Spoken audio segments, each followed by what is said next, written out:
My name is Francisco. I am the oldest of 8 brothers. I lived all my life in the upper part of the mountains, and even today I have my little ranch, which is now managed by one of my sons. The story I want to tell happened many years ago at my parents' ranch. In my region, it was customary for the family to have their lands in the same area, since my grandparents were farmers. The houses of my uncles surrounded those of my parents. Even so, they were far away, about 30 minutes, walking through the woods of the mountains. For us, this was normal, to walk for a long time to see our cousins and play with them. I liked it, and often decided to take new paths to make my journey more interesting. Dad always told me not to do this because it could be dangerous. If something happened to me, or I was bitten by an animal, it would be difficult to find me quickly. I told him not to worry. When I was 15, I thought I was invincible for something to happen to me. One afternoon, my mother asked me to take some things to my aunt. She lived on the other side of the hill, about half an hour away from our property. My mother suggested that I go the next morning, but I thought of taking it at once. It was not yet so late, and I believed I had enough time to go and even spend some time with my cousins. I did not want any of my brothers to accompany me. I preferred to go alone and rest a little with them. I left home shortly afterwards, carrying the basket in my hands. That afternoon, there was fog around, covering the trees. I liked this climate very much. I do not know why, but for some reason it relaxed me. The sounds of the animals around were pleasant. In front of me, the path stretched in a white line, marked by the footsteps of other people. I was pulling the branches from the plants that were next to me. I started to climb the hill and put the basket on my shoulders because my hand was numb. I looked down, but I raised my face because I noticed a movement in front of me. There was a woman behind me, walking a few meters away. This surprised me, because I was alone for a while. The woman had dark hair, which contrasted with the white dress. It was similar to what my mother and my sisters used to sleep. I noticed that her shoulders were down and her head turned to the ground. I kept walking. The woman was walking slowly, so I soon reached her. She was holding a small basket with her, hands in front of her. Being next to her, I tried to see her face, but her hair covered it. "Good afternoon." I shouted loud enough for her to hear me, but she did not answer. I wanted to know who it was. It must have been someone from my family because I had never seen other people walking around there. Suddenly she stopped. She approached a tree and grabbed a branch. She seemed to be looking for something. She left the basket on the ground and began to pull the leaves. I stopped a few meters away and called her again. She simply ignored me. She was in front of me, surrounded by fog. Suddenly, I began to feel a pressure in my stomach, followed by a tingling that went up through my body. That feeling did not please me. I decided to keep walking.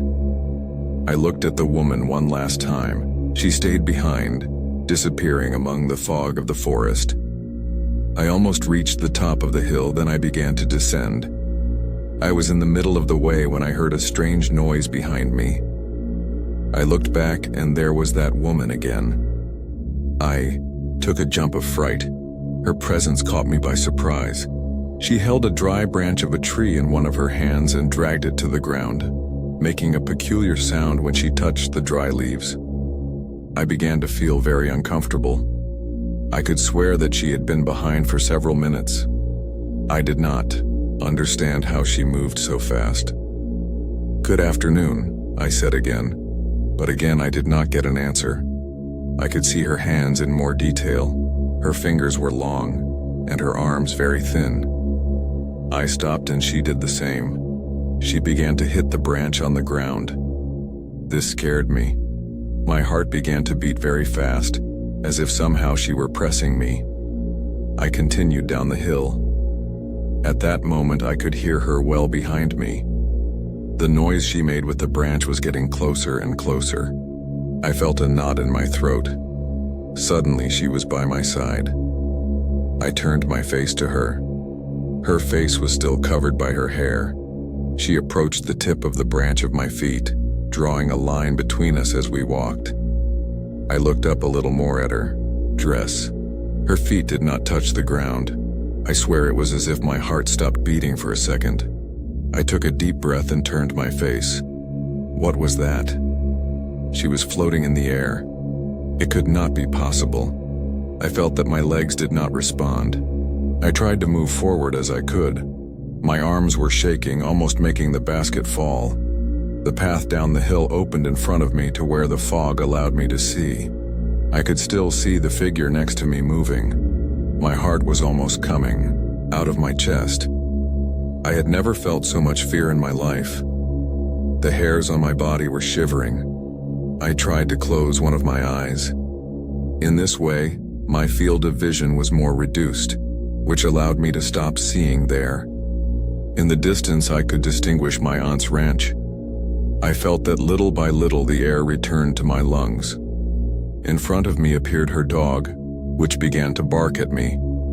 I have never felt so relieved in my life. In fear, I opened my right eye. Next to me there were only trees. The woman had disappeared. As I could, I began to run, almost knocking down the basket, but I did not care. The dog ran after me until I entered my aunt's house. She was in the kitchen. She left in a hurry, asking what was happening. I think she was scared to hear my hasty steps. I took a long time to answer. I looked in the direction of the path from which I had come seconds ago. There was only fog. No, one was following me. What had happened? It was complicated, as someone says, if even for you it is difficult to believe. My cousin was also there. They both heard me. They looked at me with their eyes wide open while I told them everything that had happened. I felt my throat dry. Even the hairs on my arms began to wrinkle again. My body shuddered just thinking about what I had seen. My aunt asked me to calm down. I think it was because of my expression of fright. She gave me a little water and made the sign of the cross so that I could calm down. When her husband arrived with my cousins, she told me everything. Fortunately, the family believed in me and were scared. I thanked them a lot for trusting me, as I feared they would call me a liar. I was very afraid of going home alone. My uncle had to accompany me, and I did not want to leave him. I looked everywhere looking for the woman among the trees, afraid that she would suddenly appear by our side. Fortunately, it did not happen. When we got home, my parents were surprised to see my uncle there. I explained the situation. I talked about the woman I had seen, the terrifying experience I had had. It took me a long time to walk alone down those paths again. The idea of seeing that white girl terrified me. My brothers sometimes played with me. They would take a dry branch from a tree and drag it to the ground. This noise scared me a lot. Then I found out that I was not the only one to witness something like this. In fact, one of my uncles also went through this. He says there was a woman. He never saw her face, but her skin was very pale. He claimed that her feet did not touch the ground. He saw her from a distance near his crutch, but still distinguished the way she moved. It was evident that she did not walk. It seemed that her body simply moved. The dog ran after her. The animal knew that something was not right. Shortly after, he returned injured. My uncle did not want to get any closer. His body was on alert, and all his senses told him to run away. I do not know what it was, but in my family they believe it could be a witch or something even darker. I do not know what she wanted from me that afternoon, but the fright that gave me I will remember for the rest of my life. I believe in the paranormal because of what I lived, and honestly, it is a horrible feeling. It is a contradiction where your mind seeks an explanation, and your body just wants to escape.